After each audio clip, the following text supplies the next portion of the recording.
You know what my absolute favorite clip of all time from the 2020 Black Lives Matter riots is? It's this video clip right here. Why are you on your... We're on your side! We're on your side! Holy shit! We're on your side! We're on your side! I genuinely believe that this video clip should be in a museum because here you have a bunch of white frat boys that are in their wonderful apartment having a good time playing beer pong.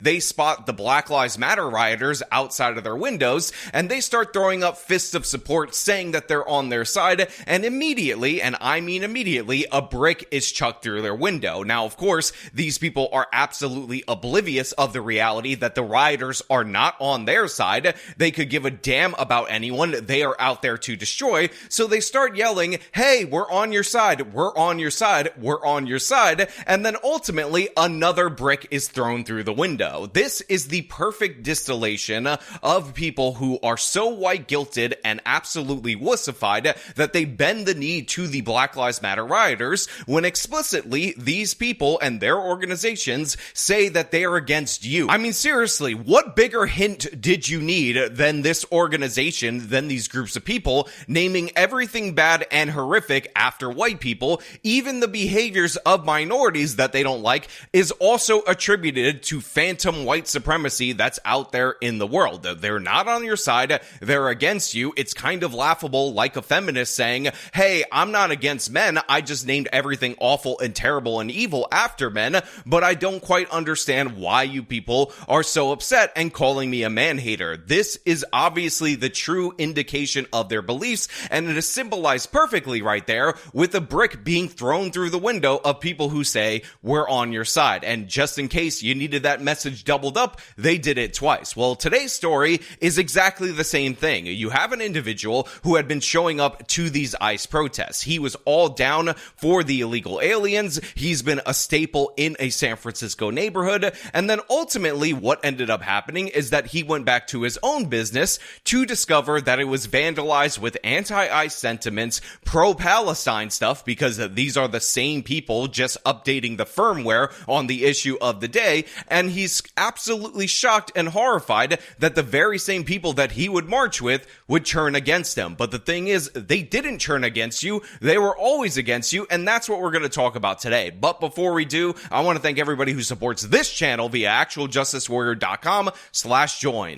Give me the money. Give me the money. Okay? A popular gathering spot in San Francisco's Mission District is cleaning up after vandalism last night. Manny's Cafe got its windows smashed in. Happened while a large group of anti-ICE protesters marched through the Mission District.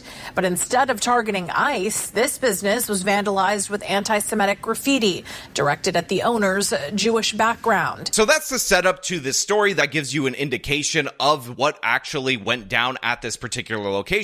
However, I heavily want to emphasize at this moment in time, because it's early on in the reporting, that this is alleged vandalism. Now, of course, this would be very easy for the city of San Francisco to clear up. They have lots of surveillance. We would be able to see if a large mob of people ultimately ended up vandalizing his location. However, I want to give a degree of skepticism because it seems rather weird unless he had signage or something of the sort that indicated the Jewish origin or the Israeli support that is associated with this particular business, that he got that specific level of harassment. Now, of course, you see panes that are painted with Free Gaza. There was also graffiti that said the only good settler is a dead settler. So again, we would have to know what actually set these people off, what actually triggered these particular rioters in order to initiate this attack before we just take it whole cloth as absolute fact. That being said, I would not be surprised by this either direction, honestly, because we covered a recent hoax by the Los Angeles deputy mayor in the opposite direction, but the rioters attacking somebody who is broadly supportive of said rioters' alleged cause also is something that does not shock me. And again, it's San Francisco. These are left-wing areas. These are the businesses that stayed despite all the problems with the left-wing governance. And of course, unsurprisingly, small businesses end up getting vandalized, not just this particular location, and they get spray painted with a bunch of of different graffitis that are indicative of the causes that these people support. The owner says, in addition to the cleanup, he's dealing with a mix of emotions. You know, I'm a peace-loving person. I fully support the reason behind the protest. I was at one of the protests earlier in the day yesterday. So this guy right here says that he's a peace-loving person and he totally supports the underlying message of the protest. And in fact, he actually attended one the day prior to this riot breaking out and destroying his property. And again, I will just point out that this is perfectly indicative of the "we are on your side" clip that I showed you in the open. Why are you We're on your side! We're on your side! Holy shit! But also, again, at this moment in time, even though this kind of story tracks perfectly, I am very skeptical of this person, especially if it is shown to us that his business is the only business in the area to have been targeted, and especially if we don't ever get any video footage of a large group of people doing the vandalism. I do think that it is entirely possible that he could have victimized himself. In fact, people in the community have already rallied around him. At this moment in time, there is a GoFundMe for his support. So we're in a weird situation where a hoax is entirely possible, but also rioters destroy stuff all the time, and the Free Palestine people are writing Free Gaza and the only settler is a good settler, which they would argue is not anti-Semitic graffiti. However, this person could be targeted because of an Israeli sign or something that indicated Jewish origin, or he could be a citizen of Israel who moved to San Francisco in order to open this business. As of right now, as of this very moment, we just don't have enough information to fully confirm this situation.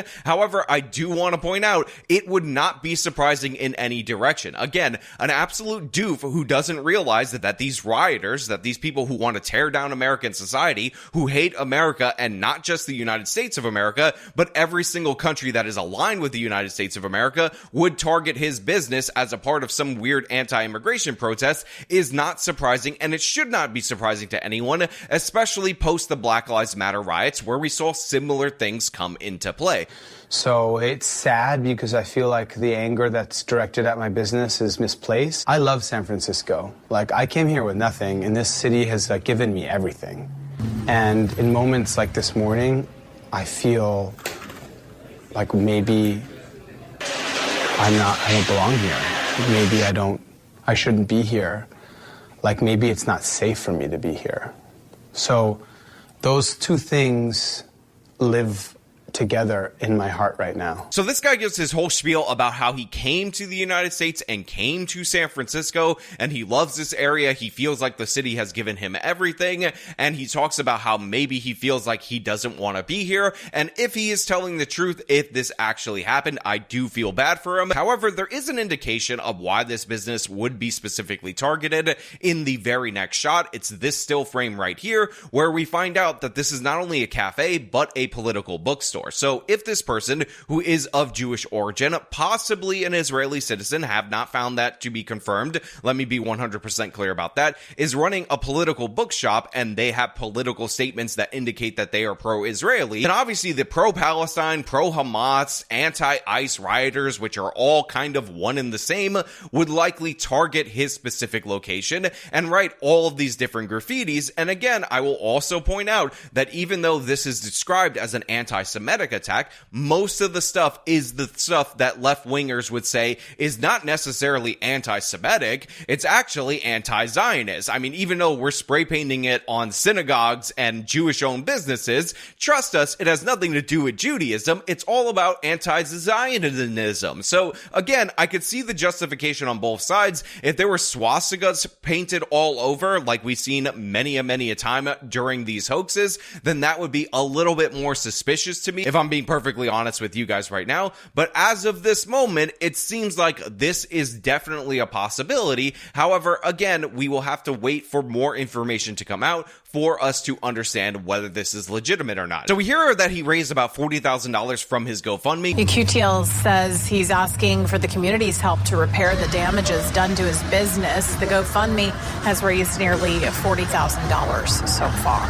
Now, I know what a lot of you guys are thinking about this particular story, and I just want you to know that I was right there with you too, which is I'm extremely skeptical of his account of events. I'm extremely skeptical that these people just targeted this business right here, and I would need more proof, in fact, broader proof of a larger group of people that were targeting this specific area, because otherwise it is very likely that this guy decided to victimize himself in order to gain sympathy. And the thing is, we actually have that information. It's just not well presented in this local news segment. It comes from the San Francisco Chronicle, where we have multiple witnesses who said that they saw a splinter group from the protesters go towards Manny's cafe and tear it up. In addition to that, we have an undescribed political event at this particular location, which, by the way, it is indicated as a political bookstore in this still image right here. And it makes sense if this particular political event was something that was not exactly what these people were into, maybe something related to Israel, that the ICE protesters, who are also the pro-Palestinian people,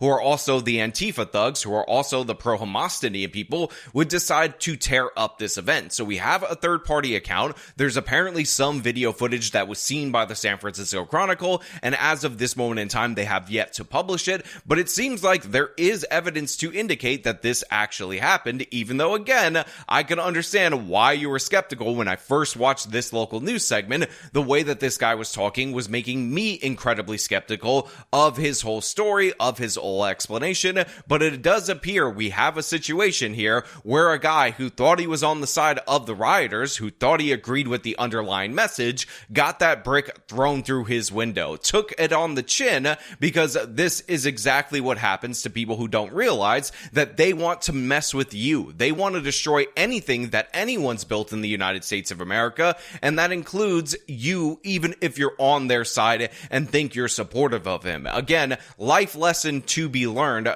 definitely. And if there are different facts that come out in the future that indicate that this was a much more elaborate hate hoax than we've ever seen in our entire lives, I will update the story in the future in order to indicate the new information. But as of right now, you see somebody who thought he was on their team definitely learning the hard way that he's 100% not on their team. Now, of course, those are just my thoughts. I want to know what you guys think down in the comments below. As per usual, if you like the video, show them by leaving a like, subscribe for more content, follow me on my social medias. You can support me via the support links in the description of this video. This has been me talking about a tale as old as time, somebody being betrayed by the very leftist movements that they supported. Till next time.